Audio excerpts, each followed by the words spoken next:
and welcome back to Marty Motoring. In today's video, we're going to be modifying the Camaro a little bit further. If you've been following along with the channel, you'll know that I got a 2013 Camaro SS manual. Pretty fun car. I've done a few videos on it. We've been modding it since I got it in early August. It is now September 2020, and we're doing another mod to it. This time we're going to be doing a trunk light install, and the company is owned by my friend Freddy, who runs Poor Man Mods YouTube channel. Poor Man Mods has been around for a long time. Freddy likes to focus on cheap do-it-yourself mods, which is exactly what we're going to be doing today, and that's really what he built his channel around. He has a 2008 Lexus ISF, a manual IS300, and a manual Mark III Supra. And if you watch my channel, you might have seen these cars on the channel before. But anyway, we're meeting up, and we're going to head down to his shop and install the trunk light on my Camaro. Also, here's a little sneak peek from our lighting sponsor. We have some awesome stuff coming on the Camaro and 4Runner soon.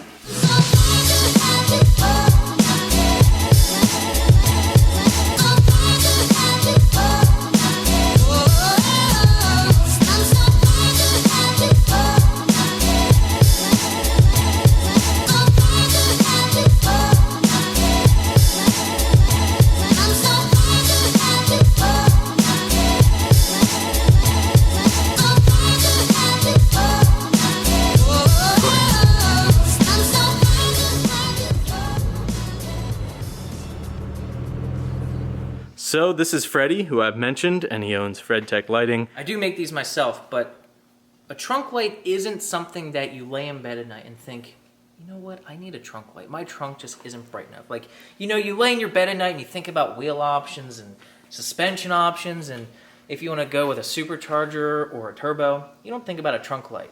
But when you get this trunk light installed, you're going to wonder how the heck you lived without it. Every time that I sell one, like they install it, it's like, holy crap, like, I never thought I needed this much light, but now that you have it, it's like, how did I live without it before? Really? I have one in my mom's Hyundai Elantra, right? She goes to Walmart, and at night when she's putting groceries in the trunk, people ask her how her trunk is so bright. Once I had it in my IS350, it was awesome because you have the remote, you can change the colors, you have the white, and it's super bright, and it's like, wow, you can see everything. It's not this dimly lit trunk anymore. Yeah. So we're gonna set the camera to 500 ISO, and that can show you that this sandpaper packaging, you can't see it very well in the trunk. That's what we got in there, just for like a little test thingy. Yeah, so this is before. As you can see, most of the light is concentrated only right here and is pretty dim. So we're gonna make this a whole lot better, and like I said, when you buy a car, this isn't something that you think you need to improve, but once you see the improvement, you're gonna love it. All right, and we're in position. You can see the light up here, and Freddy's going to be working on it. Now this will require 3M rather than the Lexus that took Velcro because it had a carpeted top. This is like a harder material. Yep. I think it's metal actually, so it'll just stick right on. Yep. So the first thing we're going to do, because it does have 3M on the back, we are going to clean this surface.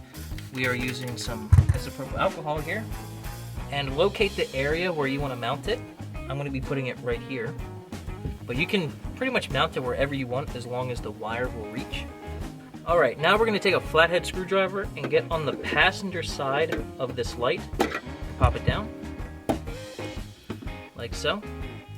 And just to be safe, we are going to remove the glass bulb, but we're not going to do it with it lit up. So disconnect it, let it cool down, and then you can pull the bulb out. And this can be thrown away because it's pretty much junk. We are going to run our wire for our light up through this hole, and it's going to come out here and then plug in. Super easy. It literally plugs in like it's the glass bulb.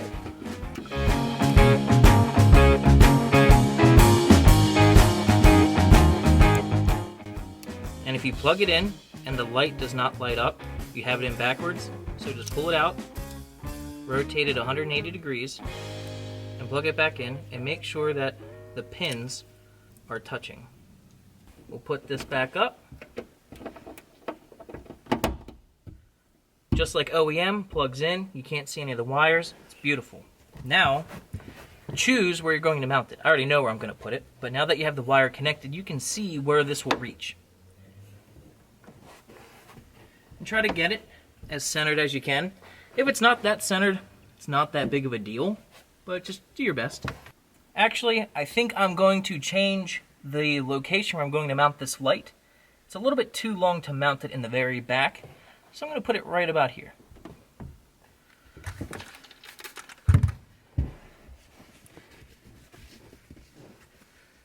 Now we're going to peel the red backing off of the 3M. Don't do it all at one time. Just get it started.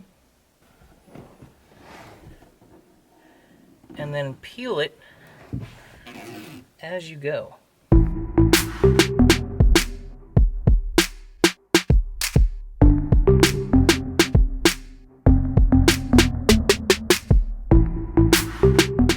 Once you get the strip mounted, peel the backing of the 3M off of the controller.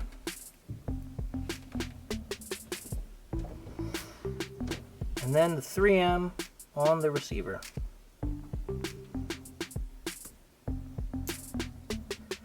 And you want this to be visible to the remote. If the remote does not see this, the remote will not work.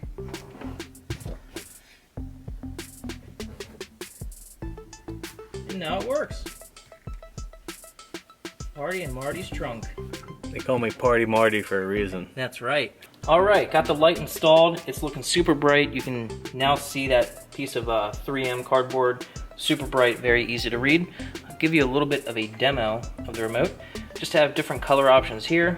Red, green, blue, white, and white is going to be the brightest. Down here you have a couple different modes. Flash, strobe, fade, and smooth. My favorite is smooth, and you can use the brightness buttons here on the remote to change the speed. You can make the fade faster or slower. It's like a heart beating.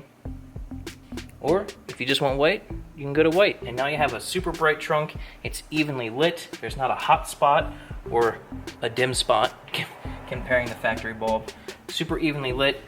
Makes the trunk a lot more usable and easier to see at night for sure. So here we are in the trunk. You can see it's nice and evenly lit up. We can see the light up here, and this is all plug and play. Too fast, too furious. I'm too fast for y'all, man. And when it's time for the party to stop. One question I do get asked a lot is if it turns off when you close the trunk. Now, this is 100% plug and play. It works exactly like the OEM bulb does. It plugs right into the socket. So if your trunk light turns off when the trunk closes and it turns on when it opens, that's what my light does. It replicates exactly how the OEM bulb works. So in this car, when you close the trunk, it turns off. It's not going to kill your battery, and as soon as you pop it open, it turns on. So here you can see no light is on, but we're going to pop the trunk. And Party time! Alright, so the trunk light is looking pretty good. We did give Marty the RGB version that comes with the remote, but if red, green, blue, and strobe is not your thing, I do offer this just in white. The white kit is $20, free shipping in the US, and the RGB kit is $35, free shipping in the US. And one thing I wanted to tell you guys, one of my customers showed me something pretty cool that he did.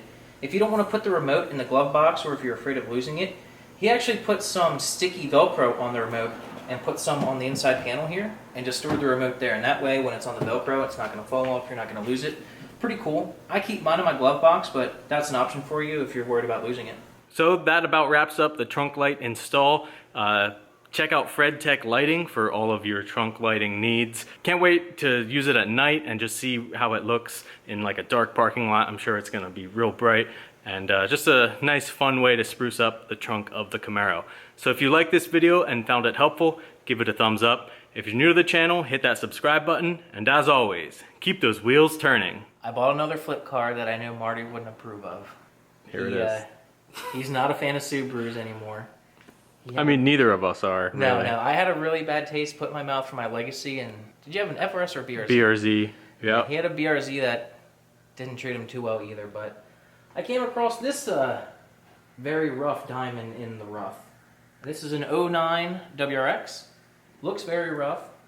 Scratches, dents, chips all over it. Looks like it's from 1932, but it's only got 71,000 miles, and it's tastefully modded.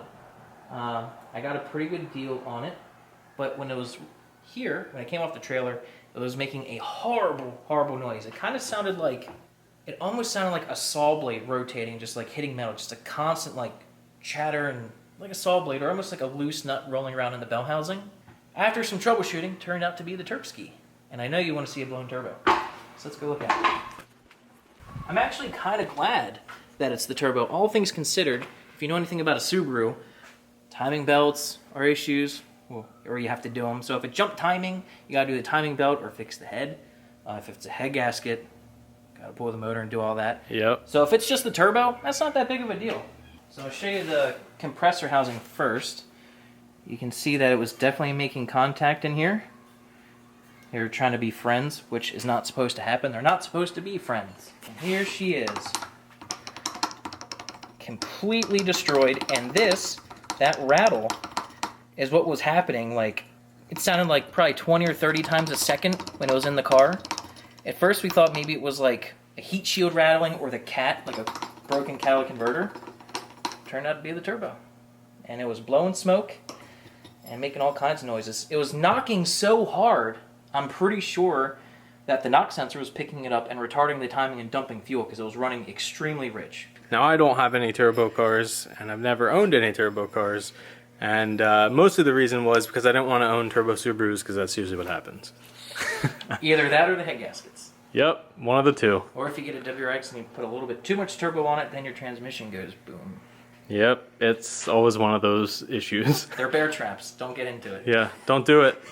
So here's the inside of the Supra, making some progress and painting stuff. Yeah, I actually haven't revealed it on my channel yet, but I've had this car for like 8 years now. I'm losing count, but everyone's been telling me, oh, when are you going to paint it? When are you going to paint it? And for the longest time, I didn't want to, but Tony finally talked me into it, and I've been doing a lot of repainting, so check this out. That's what the car should look like. I'm not sure if I'm painting 100% of the car. Some of the paint is salvageable, but what I am able to paint easily, I'm repainting. So I did the spats, fenders, pretty much the whole front of the car, did the trunk.